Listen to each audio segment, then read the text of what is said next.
2024 T20 உலக கோப்பையை ஜெயிச்ச வேகத்துல அடுத்து 2025 சாம்பியன்ஸ் டிராபி தொடரையும் கைப்பற்றும் உற்சாகத்துல இருந்துச்சு இந்திய அணி. T20 உலக கோப்பை வெற்றிக்கு பிறகுதான் இந்திய அணியோட தலைமை பயிற்சியாளரா கௌதம் கம்பீர் நியமிக்கப்பட்டிருக்காரு. கௌதம் பொறுப்பேற்ற பிறகு இலங்கைக்கு எதிரான ஒரு நாள் தொடர்ல இந்திய அணி படு மோசமான தோல்வியை சந்திச்சு இருக்கு. 27 ஆண்டு காலத்துல ஒரு முறை கூட இலங்கை அணிக்கு எதிரான ஒரு நாள் தொடர்ல தோல்வியடையாத இந்தியா 2-1 என்ற கணக்குல தோல்வியடைய என்ன காரணம் என ரசிகர்கள் கேள்வி எழுப்பி வராங்க.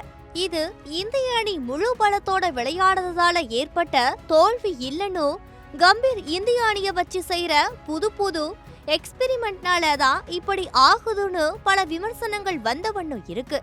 இனி இந்திய அணியில் பேட்டிங் வரிசை கூடாது, எந்த ஒரு ஆர்டர்லயும் பேட்ஸ்மேன் பேட்டிங் செய்யணும்னு சொல்ற கம்பீர் அந்த வரிசையில இறங்குவேன், இத வரிசையில இறங்க மாட்டேன்னு எந்த பேட்ஸ்மேனும் சொல்லக்கூடாதுன்னு கண்டிஷன் போட்டிருக்காராம்.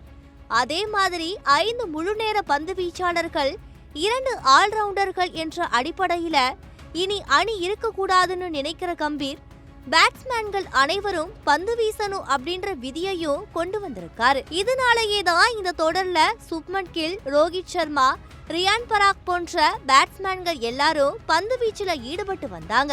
கம்பீரோட ஹைபிரிட் மாடல் பேட்டிங் மற்றும் பவுலிங்கை செயல்படுத்தி பார்க்கிற முயற்சியாகத்தான் கம்பீர் இந்தியா இலங்கை அணி தொடரையே பார்த்திருக்கிறதா கிரிக்கெட் விமர்சகர்கள் கருத்துக்களை பதிவிட்டு வராங்க.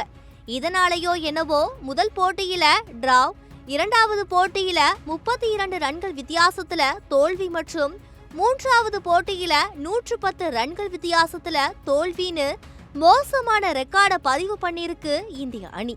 சாம்பியன்ஸ் டிராபிக்கு இன்னும் 6 மாசம் மட்டுமே இருக்க நிலையில அதுக்கு முன்னாடி இன்னும் 3 ஒருநாள் போட்டிகள்ல விளையாட வேண்டிய நிலை இருக்கு.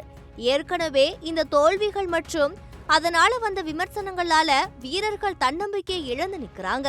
இதுக்கு நடுவுல கம்பீர் இன்னும் என்னென்ன புது திட்டங்களை கொண்டு வர போறார், வீரர்கள் அதனால என்னென்ன அழுத்தங்களுக்கு ஆளாக போறாங்க அப்படின்றத பொறுத்திருந்துதான் பார்க்கணும்.